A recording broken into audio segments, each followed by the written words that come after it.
S you heard it right.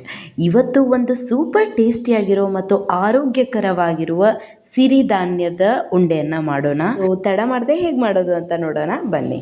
ನಾನಿಲ್ಲಿ ನೆವನಿನ ಹುರ್ಕೊಂಡಿದ್ದೀನಿ. ಸಣ್ಣಗೆ flame ಇಟ್ಬಿಟ್ಟು ಹುರ್ಕೋಬೇಕು. ಆಮೇಲೆ ಇಲ್ಲಿ ಖರ್ಜೂರನ್ನು ಕೂಡ ಮಿಕ್ಸಿಯಲ್ಲಿ ಸಣ್ಣಾಗಿ ಪೇಸ್ಟ್ ಮಾಡ್ಕೊಂಡಿದ್ದೀನಿ. ಬೆಲ್ಲ ಭಾಳ ಹಾಕೋದಿಲ್ಲ, ಸೊ ಖರ್ಜೂರದಿಂದನೇ ಸಿಹಿ ಬರುತ್ತೆ ಅಂತ ಅಂದ್ಬಿಟ್ಟು. ಈಗ ಇಲ್ಲಿ ಪುಡಿ ಮಾಡ್ಕೊಂಡಿರುವಂಥದ್ದು ಏಲಕ್ಕಿ, ಲವಂಗ, ಗೋಡಂಬಿ, ಬಾದಾಮ್ ಮತ್ತು ಸ್ವಲ್ಪ ದ್ರಾಕ್ಷಿ ಎಲ್ಲ ಸೇರಿಬಿಟ್ಟು ಈ ಥರ ಪುಡಿ ಮಾಡ್ಕೊಂಡಿದ್ದೀನಿ. ಇದನ್ನು ಜಾಸ್ತಿ ಸಣ್ಣಗೂ ಪುಡಿ ಮಾಡೋ ಅವಶ್ಯಕತೆ ಇಲ್ಲ, ಇಷ್ಟು ಮಾಡ್ಕೊಂಡ್ಬಿಟ್ರೆ ಸಾಕು. ಈಗ ಆರ್ಗ್ಯಾನಿಕ್ ಬೆಲ್ಲನ ತೊಗೊಂಡಿದ್ದೀನಿ. ಸೊ ಇಲ್ಲಿ ಒಂದು 4 ಬಟ್ಲು ನೀವು ಹಾಕಿದರೆ 1.5 ಬಟ್ಲಷ್ಟು ಆರ್ಗ್ಯಾನಿಕ್ ಬೆಲ್ಲ ತೊಗೊಂಡ್ಬಿಟ್ರೆ ಸಾಕು. ಇಲ್ಲಿ ನಾನು ಕಡಲೆ ಹಿಟ್ಟು 1 ಬಟ್ಲು, ಜೋಳದ ಹಿಟ್ಟು, ಗೋಧಿ ಹಿಟ್ಟು, ಆಮೇಲೆ ನೆವನಿನ ಆಲ್ರೆಡಿ ನಾವು ಸಣ್ಣಗೆ ಹುರ್ಕೊಂಡಿದ್ವಲ್ಲ ಅದನ್ನು ಸಹ ಮಿಕ್ಸಿ ಮಾಡಿ ಇಟ್ಕೊಂಡಿದ್ದೀನಿ. ಸೊ ಇವನ್ನೆಲ್ಲನೂ ಕೂಡ ಸಣ್ಣ ಫ್ಲೇಮಲ್ಲಿ ಹಿಟ್ಟನ್ನು ಚೆನ್ನಾಗಿ ಹುರ್ಕೋಬೇಕು.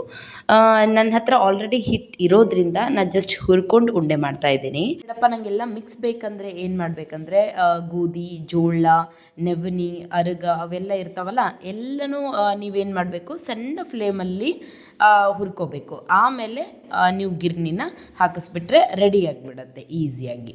ಇಲ್ಲಿ 1 ಬಟ್ಲು ತುಪ್ಪನ ನಾನು ಬಿಸಿ ಮಾಡಿಟ್ಕೊಂಡಿದ್ದೀನಿ. 1 ಬಟ್ಲಷ್ಟು ಬೆಲ್ಲನ ತೊಗೊಂಡಿದ್ದೀನಿ.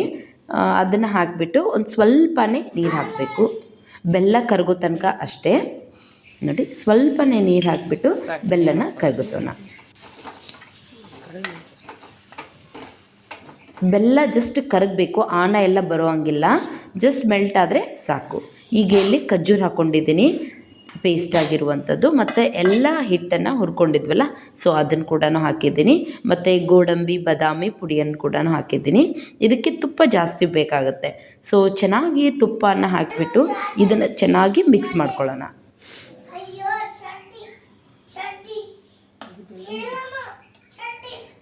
ಏನಮ್ಮ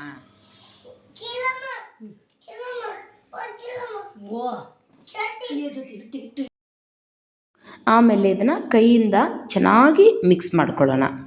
ಬಿಸಿ ಇರಬೇಕಾದ್ರೆ ಸ್ವಲ್ಪ ಸ್ಪೂನಿಂದ ಈ ಥರ ಮಾಡಿಬಿಟ್ಟು ಕೈಯಿಂದ ಚೆನ್ನಾಗಿ ಪುಡಿನ ಎಲ್ಲನೂ ಮಿಕ್ಸ್ ಮಾಡ್ಕೊಂಬಿಟ್ಟು ಈಗ ಎಷ್ಟು ಬೇಕೋ ಅಷ್ಟೇ ಬೆಲ್ಲದ ಆನನ್ನು ಹಾಕಿಬಿಟ್ಟು ಇದನ್ನು ಚೆನ್ನಾಗಿ ಮಿಕ್ಸ್ ಮಾಡ್ಕೊಳ್ಳೋಣ. ಹಿಟ್ಟನ್ನು ಬಿಸಿ ಆರಿದ ಮೇಲೆ ಒಂದು ಸ್ವಲ್ಪ ಕೈಯಿಂದ ಈ ಥರ ಮಾಡಿಕೊಂಡು ಉಂಡೆ ಕಟ್ಟಿದರೆ ಅದು ನೋಡಿ. ಇಲ್ಲಿ ಜಸ್ಟ್ ಪುಡಿ ಮಾಡಿ ತೋರಿಸ್ತಾ ಇದ್ದೀನಿ ಎಷ್ಟು ಮೆತ್ತಗಾಗಿದೆ ಅಂತ. ಈಗ ಬೇಸನ್ ಉಂಡೆ ತಿಂದಿರ್ತೀರಲ್ಲ ಅದೇ ಥರ ಆಗುತ್ತೆ ಇದು ಕೂಡ, ಆದರೆ ಟೇಸ್ಟ್ ಮಾತ್ರ ತುಂಬಾ ಚೆನ್ನಾಗಿರುತ್ತೆ. ಸೊ ನೀವು ಕೂಡ ಈ ರೆಸಿಪಿನ ಮನೆಯಲ್ಲಿ ಡೆಫಿನೆಟಾಗಿ ಟ್ರೈ ಮಾಡಿ. ಮಕ್ಕಳಿಗಂತೂ ಇದು ತುಂಬಾ ಒಳ್ಳೆಯದು. ಡೈಲಿ ಒಂದೊಂದು ಉಂಡೆ ಕೊಟ್ಬಿಟ್ರೆ ಸಾಕು. ಆರೋಗ್ಯಪೂರ್ಣವಾದ millets laddu ready to serve.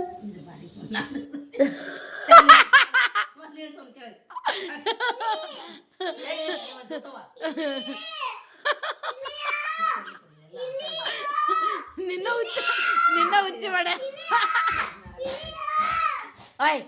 ಅಮ್ಮಗೆ ಗುಜ್ಜಿದಿ. ಈ ರೆಸಿಪಿ ಟ್ರೈ ಮಾಡಿರಿ, ಹೆಂಗೆ ಬಂತಂದು ಕಮೆಂಟ್ ಮಾಡಿರಿ. And don't forget to like, share and subscribe.